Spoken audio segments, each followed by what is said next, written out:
Greetings to all. I am Ahmed Chaudhary, a final year student at National Law University Delhi. I am delighted to welcome Mr. Onkar Sharma, partner at Khaitan Co in their indirect tax division, a full service leading law firm. Sir, how are you feeling about being here with me today? It's a great feeling.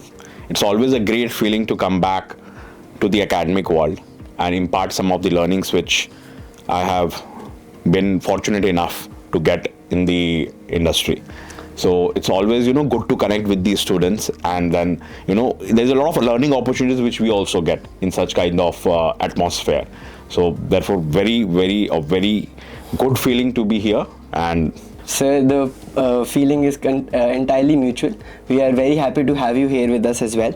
Now, perhaps begin with a few questions. I would love to explore these with you. My first one is, how do these collaborations like a leading law school like ours and a leading law firm like yours, do you like our joint certification course, do you think they are able to bridge the gap between academia and industry?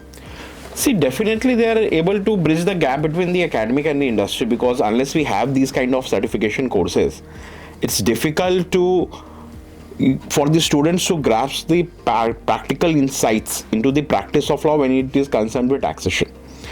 The way the tax courses are taught in law school, in many of the law schools, you would not even find a module on tax. And in wherever it is taught, it's very academic. And sometimes reading the sections without imagining the practical implications can be very boring. So therefore, these kind of certification courses generates a kind of interest in the students to look the practice of taxation as an area where they can get into. And then it also helps us to inculcate that feeling into the students, so that we get better resources when it comes to the field of taxation. So therefore, these certificate courses becomes very essential, is both for the academic world as well as the law firm world, all the practicing lawyers. Right, sir. I completely hear you, sir. So you mentioned something about law schools teaching tax laws in a manner. I wanted to understand, do you think the current curricula of law schools is too focused on, say, just direct taxes? And what would you suggest would make the teaching a more holistic and practical towards any practice area, and particularly tax laws?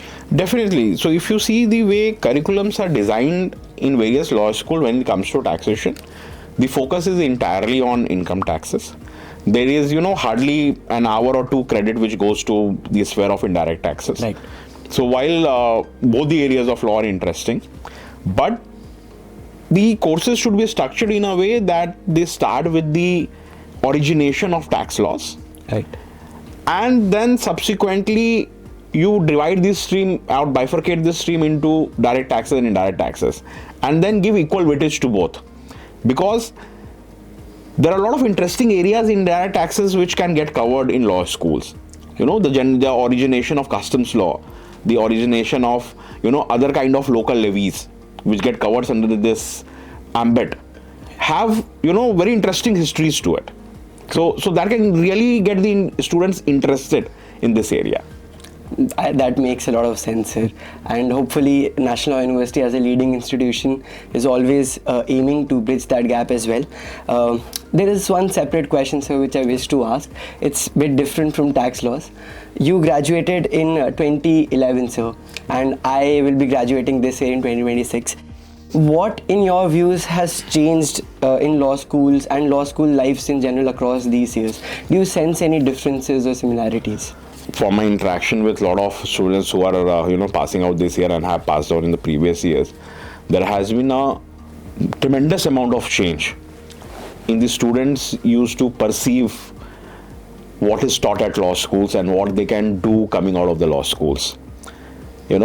Prior to the entire national law school systems being introduced in India, and when we talked about law practice prior to liberalization and all, it was mostly a wholesome practice. Advocates were generally were considered as someone who can deal with any and every law. They were not very super specialized fields. And subsequently, there was a lot of specialization which came into the field of law. Then you had those corporate laws, general corporate laws, transaction laws, capital market laws, indirect tax laws, direct tax laws.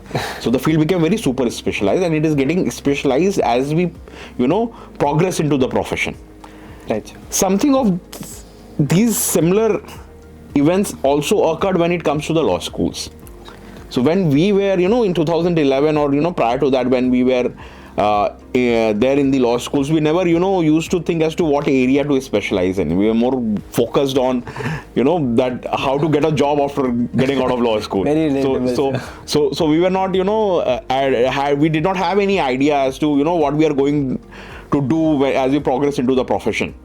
Right. And it was more after once you have joined some law firm or some advocate's chamber, that is when post 2 to 3 years you realize as to what area you want to specialize in. Nowadays what we see is that the students are very specialization oriented.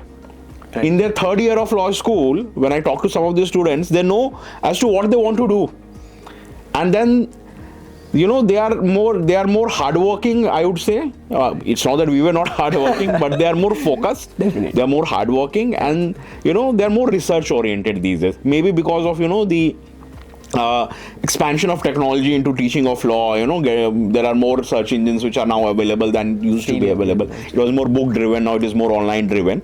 Right. So because of these changes, it seems that now you have greater access to resources, and therefore the study of law has become more research driven, which we always wanted to do. But right. Still there is a lot of area to cover, and therefore these kind of collaborations, which are the one which we are having today, will help the students to be more focused and more research oriented. Right. Thank you so much, sir. I really appreciate the honest insights you gave. And speaking of being contemporary, even the certificate course was launched with this vision only, in collaboration with your firm and you. And even our Vice Chancellor, sir, Honorable Dr. G.S. Bajpai, sir, he also mentioned, in fact, the whole podcast series was started because this is something contemporary, and this helps the larger audience, the various stakeholders in the country, to know what is happening at leading law institutions, at law firms. So sir, on that note, I really thank you so much for taking out the time. Today it has been a real pleasure to have been speaking with you, and I hope there are more collaborations with you and your firm in the future, sir. Definitely. Thank you so much. The feeling usual. I hope to collaborate more. Thank you so much. Thank you.